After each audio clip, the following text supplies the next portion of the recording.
And this time we're talking about Duran Duran's classic album, Rio. It's not so much that this cover reflects the 80s. This cover is largely responsible for creating the 80s. Bowie had big impact on a whole bunch of followers of glam rock bands who formed this movement called the Blitz Kids. And this carried on into the early 80s with the so-called New Romantic movement. This includes people like Spandau Ballet and Flock of Seagulls, Duran Duran, and some others. Part of the story of this album is that Duran Duran had been part of that scene. They were the house band in Birmingham's sort of main sort of New Romantic club, and which kind of the parallel to the Blitz Club in London, particularly in the United States.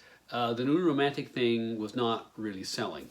So what happens is there's a guy called David Kirschenbaum who's a producer, and he remixes a number of songs off Rio, including what were to become the big hits, on kind of a 12-inch dance mix EP called Carnival, which I never had, but some people had, and dance floors and the DJs that were spinning records for the dance floors loved Carnival all the way through the summer of '82. The band and their record company asked Kirschenbaum to come back and remix a lot of the songs on the main album, and Capitol Records switches its focus from from a sort of a New Romantic, like these guys are like Spandau Ballet. So no, this is like club dance music, and boom, takes off. The rhythm section has been pushed up, which is great because one of the things that struck me listening to this was how banging a rhythm section Duran Duran had. So you'll hear there are lots of different versions of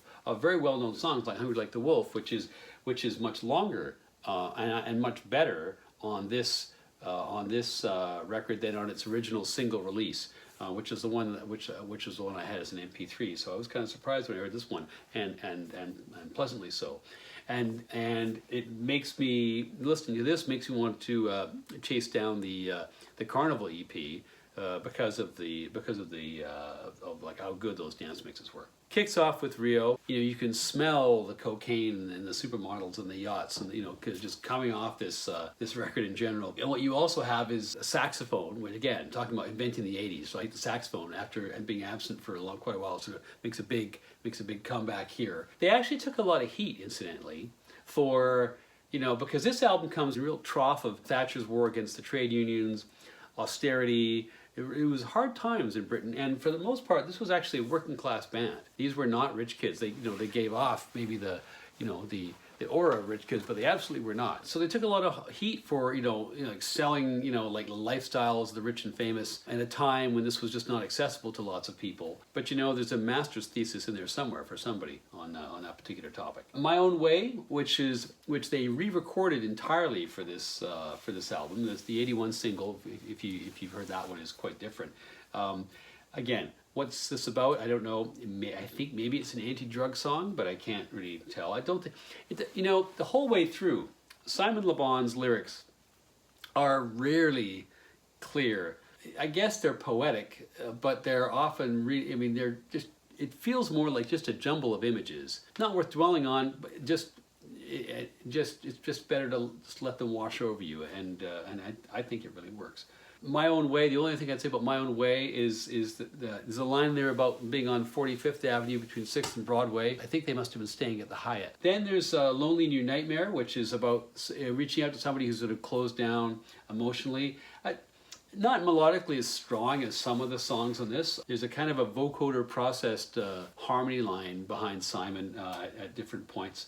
It could be him double-tracked, I don't know. Anyway, Hungry Like the Wolf, you just hear the first 5 seconds and you're transported back to a moment, a time, place, people, a feeling, everything. And it starts off with this girl's laugh, and then excellent guitar riff. And again, the guitar work on this album is really pretty strong, actually, I have to say. John Taylor says that this album is Duran Duran at their musical peak. That no one, I think this quote was something like there's like no one's showboating, everyone's sort of part of a unit or something like that, and it's totally true. You never get the feeling that one player is dominant. Everyone seems to get equal time, and it's all quite subtly done. So and that's I think credit to the producer as well as to the players on the album. It's a longer version than the single edit, and this is a David Kirschenbaum remix. It's a really good remix, I gotta say. And I mean, I'd be the first to say, you know, don't obsess about wanky remixes, but this is actually really a good, much better mix. This is the one which I had always assumed I had misheard, because what I was hearing was just bizarre.